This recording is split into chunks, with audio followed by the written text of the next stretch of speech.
بسم اللہ الرحمن الرحیم۔ اس سے پہلے آپ فتح مکہ اور غزوہ تبوک کے بارے میں جان چکے ہیں۔ آج ہم حجۃ الوداع کے بارے میں بیان کریں گے۔ سماعت فرمائیے۔ بسم اللہ الرحمن الرحیم۔ دیکھیں، ذکات کا مہینہ تھا اور 10 ہجری کا سن جب پیارے آقا علیہ السلام مدینہ منورہ سے حج مبارک کے لیے مکہ شریف روانہ ہوئے۔ آپ صلی اللہ علیہ وسلم نے ارد گرد کے تمام علاقوں میں اعلان کروا دیا کہ اس حج کے موقع پر لوگ زیادہ سے زیادہ شامل سفر ہوں۔ اس سفر میں آپ صلی اللہ علیہ وسلم کی تمام ازواج مطہرات اور صحابہ کرام بھی آپ صلی اللہ علیہ وسلم کے امراء تھے۔ یہ آپ صلی اللہ علیہ وسلم کی زندگی کا آخری حج تھا۔ میدان عرفات میں 1,24,000 سے زیادہ مسلمان حاجیوں کا ٹھاٹھے مارتا ہوا سمندر موجود تھا، جن کے چہرے خوشی سے چمک رہے تھے۔ جن لوگوں نے سنا کہ اس دفعہ حضور صلی اللہ علیہ وسلم میرے حج ہوں گے تو لوگ جوگ در جوگ مشرق مغرب سے چل پڑے۔ دیکھیں، جب حضور صلی اللہ علیہ وسلم حجۃ الوداع کے موقع پر مکہ مکرمہ میں تشریف لائے اور آپ صلی اللہ علیہ وسلم کو 4 دن یعنی اتوار، پیر، منگل اور بدھ گزر گئے تو جمعرات کے دن سورج کے بلند ہونے کے بعد چاشت کے وقت مینا کی طرف روانہ ہوئے۔ اس وقت تمام صحابہ کرام نے حج کا احرام باندھ لیا تھا اور آپ صلی اللہ علیہ وسلم کے ساتھ تھے۔ جب مینا میں پہنچے تو اقامت فرما کر نماز ظہر و عصر ادا فرمائی اور رات وہیں پر قیام فرمایا۔ دوسرے روز سورج کے طلوع ہونے کے بعد مینا سے عرفات کی طرف روانہ ہو گئے۔ بعض صحابہ کرام رضوان اللہ اجمعین تکبیر کہتے اور بعض تلبیہ کہتے تھے۔ جب غزہ پہنچے، جو کہ عرفات کے قریب ایک جگہ کا نام ہے، یہاں پر آپ صلی اللہ علیہ وسلم کے حکم سے خیمہ لگایا گیا۔ آپ صلی اللہ علیہ وسلم نے وہاں پر نزول فرمایا اور جمعے کے دن صبح کی نماز وہاں پر ادا فرمائی۔ جب سورج ڈھل گیا تو ارشاد فرمایا، سواری پر زین رکھیں۔ اس کے بعد ناکہ کسوہ پر سوار ہوئے اور بطن وادی میں تشریف لائے۔ یہاں پر نہایت فصیح و بلیغ خطبہ ارشاد فرمایا۔ اس خطبے میں مسلمانوں کے لیے احکام و قواعد بیان فرمائے۔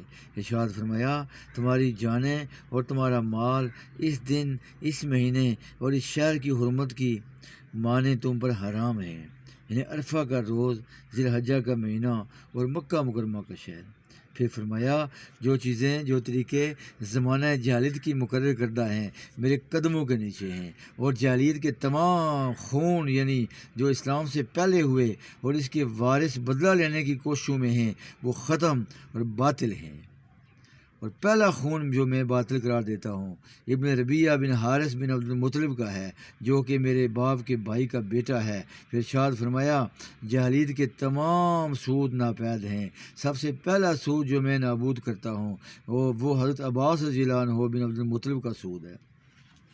اس کے بعد چند باتیں اپنے خطبے میں عورتوں کے بارے میں وصیت فرمائی اور ارشاد فرمایا کہ عورتوں کے ساتھ مراعات اور حسن سلوک کریں اور ان کے حقوق میں احسان کریں۔ پھر وہ حقوق جو عورتوں کے شوہروں پر اور شوہروں کی عورتوں پر ہیں بیان فرمائے اور فرمایا، عورتوں کے حقوق کے بارے میں اللہ تعالیٰ سے ڈرو، تقویٰ و پرہیزگاری اختیار کرو اور ان حقوق کا لحاظ رکھو جو مرد نے اپنے اوپر لازم کر کے انہیں حلال بنایا۔ اللہ تعالیٰ کے حکم اور اس کے عہد سے تم ان کو نکاح میں لائے۔ پھر ارشاد فرمایا، تمہارے حقوق عورتوں پر یہ ہیں کہ وہ تمہارے بستر کو کسی شخص سے پامال نہ کریں جن کو تم مکروہ و ناگوار جانتے ہو، یعنی کسی غیر مرد کو اپنے قریب نہ آنے دیں۔ اگر وہ ایسا کریں تو انہیں مارو، مگر ایسی مار نہیں جو انتہائی تکلیف دو، یہ نہ ہڈی پسلی توڑ دو اور ٹانگیں توڑ دو، ایسی مار نہیں چاہیے۔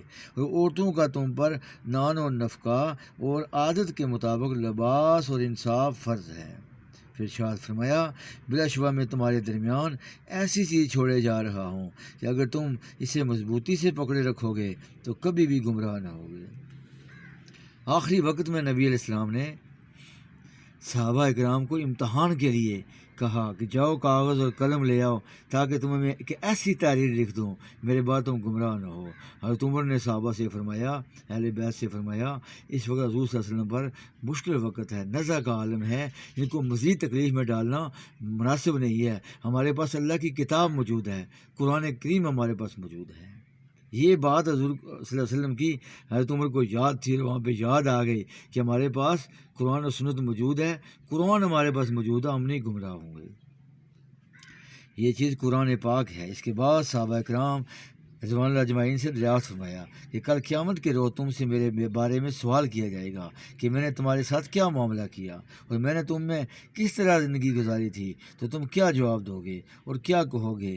جو صحابہ کرام نے عرض کیا، یا رسول اللہ صلی اللہ علیہ وسلم، ہم گواہی دیں گے کہ آپ صلی اللہ علیہ وسلم نے اللہ تعالیٰ کے فرمان و احکام ہمیں پہنچا دیے اور امت کو بہترین نصیحت فرمائی، اور آپ صلی اللہ علیہ وسلم پر ادائیگی رسالت کے جو حقوق تھے وہ اچھی طرح ادا فرمائے اور دعوت دی، اور جو مانتے ہیں آپ صلی اللہ علیہ وسلم کے پاس تھی انہیں ادا فرمایا اور اللہ تعالیٰ کی راہ میں جہاد کیا۔ اللہ اللہ اللہ۔ حضور نبی صلی اللہ علیہ وسلم نے یہ سنا تو اپنی انگشت شہادت آسمان کی طرف بلند کر کے ارشاد فرمایا، اشارہ فرمایا اور سر اقدس اٹھا کر فرمایا، اے اللہ تو گواہ رہو، اے اللہ تو گواہ ہو، اے اللہ تو گواہ ہو۔ پھر فرمایا، اے مسلمانوں، تین چیزیں سینوں کو کینوں سے پاک کرتی ہیں، ایک عمل میں اخلاص، دوسرے مسلمان کی خیر خواہی، تیسرے مسلمانوں کی جماعت کو لازم پکڑنا۔ پھر فرمایا، حاضرین کو چاہیے کہ جو کچھ میں نے فرمایا ہے وہ غائب اور غیر موجود لوگوں کو پہنچائیں۔ اس خطبے میں حضور صلی اللہ علیہ وسلم نے واضح اعلان فرمایا کہ آج کے بعد کسی عربی کو کسی اجمی پر اور کسی اجمی کو کسی عربی پر کوئی فقیر حاصل نہیں ہے۔ اپنے غلاموں کے ساتھ وہی سلوک کرو جو تم اپنے بھائیوں کے ساتھ کرتے ہو، انہیں وہی کچھ کھانے کو دو جو خود کھاتے ہو۔ حضور پاک صلی اللہ علیہ وسلم کا یہ آخری خطبہ دنیا کے تمام مذہبوں اور عزموں سے بڑھ کر ہے اور انسانیت کا ایک ایسا منشور ہے جس پر پوری انسانیت کو فخر ہے۔ یہ تھا پیارے علیہ السلام کا، پیارے آقا علیہ السلام کا آخری خطبہ۔ اس کے بعد جو اللہ کے نبی صلی اللہ علیہ وسلم کا آخری سفر ہے، سفر آخرت ہے، اس کے بارے میں انشاءاللہ تعالی بات ہوگی۔